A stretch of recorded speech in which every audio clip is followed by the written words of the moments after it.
Welcome back to Audioboards. I'm so glad you're tuning in today. Whether you're on shift in the ER, running a busy primary care clinic, or rounding on the wards, skin and soft tissue infections, SSTIs, are an absolute staple of everyday clinical practice. But let's be honest, they're also one of the most common reasons for overprescribing broad-spectrum antibiotics. How many times have you seen every red leg on the floor placed on empiric vancomycin and zosyn? Today, we're cutting through the noise and breaking down the Infectious Diseases Society of America, IDSA, guidelines into a clear, actionable framework you can use at the bedside. Whenever you evaluate a skin infection, I want you to pause and ask yourself one foundational question before you even open up your order set. Is this infection purulent or non-purulent? Once you split the path there, you simply grade the severity, mild, moderate, or severe, and your treatment strategy becomes crystal clear. Let's walk through it together. Path 1. Purulent infections, abscesses, furuncles, and carbuncles. Let's start with purulent infections. We're talking about cutaneous abscesses, furuncles, and carbuncles. Pathogen-wise, Staphylococcus aureus is king here, specifically methicillin-resistant S. aureus, MRSA, and methicillin-susceptible S. aureus, MSSA. When you're dealing with pus, the IDSA breaks management into 3 severity tiers. Mild purulent. This is your systemically well patient with a localized fluctuant abscess. The strategy, incision and drainage, I and D alone. That's right, no oral or IV antibiotics are necessary for typical mild cases. Source control is the cure. Moderate purulent.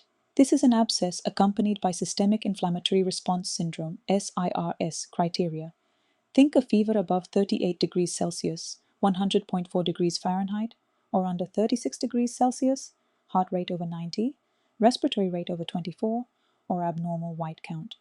The strategy, perform your I and D, plus start a 5 to 7 day course of oral empiric MRSA coverage. Your primary outpatient go-to options here are trimethoprim sulfamethoxazole, TMP-SMX, or doxycycline. Severe purulent. Patients who have failed oral therapy show signs of systemic toxicity, have hemodynamic instability, or are severely immunocompromised. The strategy, prompt I and D combined with parenteral, IV, MRSA coverage. First-line IV therapy remains vancomycin, 15 to 20 milligrams per kilogram Q 8 to 12 hours, or daptomycin. Key takeaway.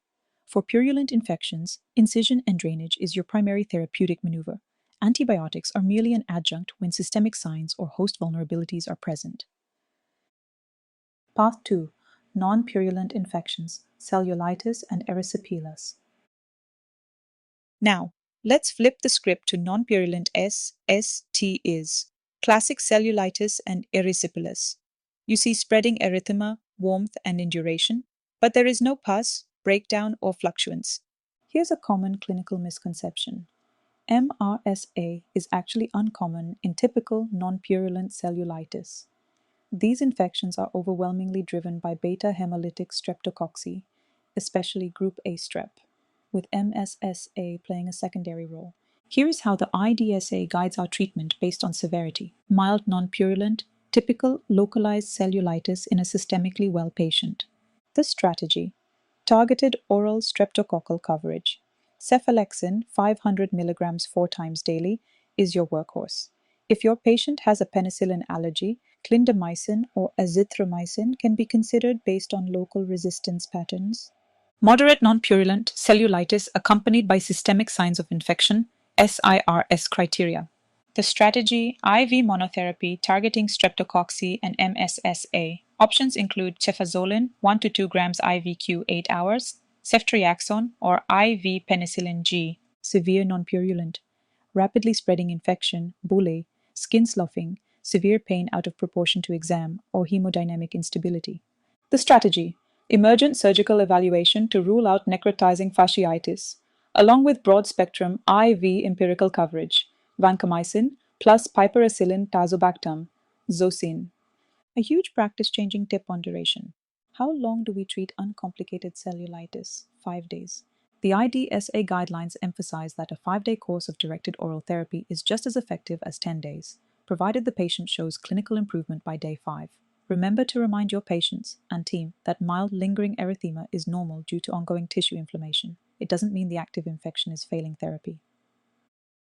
Red flags, necrotizing soft tissue infections, NST.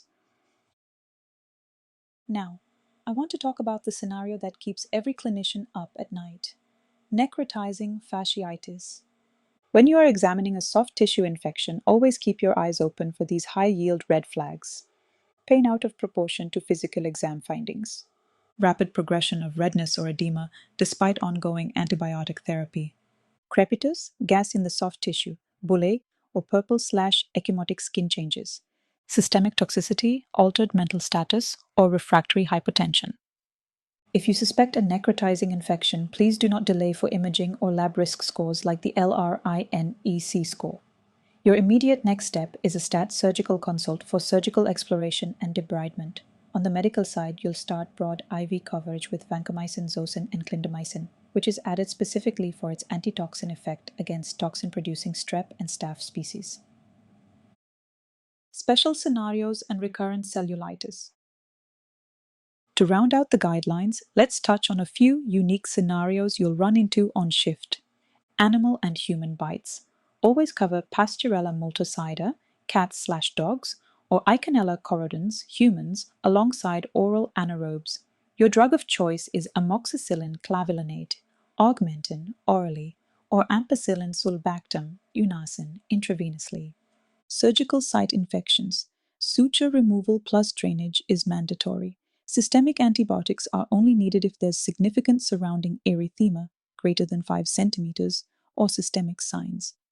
Recurrent cellulitis. If a patient has 3 to 4 episodes per year despite treating the acute infection, first address predisposing factors. Treat tinea pedis, toe web intertrigo. Optimize venous stasis edema and manage lymphedema.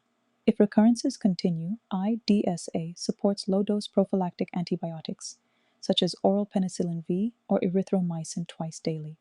Before I let you go, let's distill this entire guideline into 3 simple rules to take to your next shift. Classify first, purulent equals think staph/MRSA and prioritize I and D. Non-purulent equals think strep and prioritize targeted beta-lactams.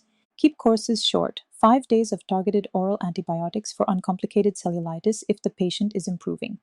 Act fast on red flags.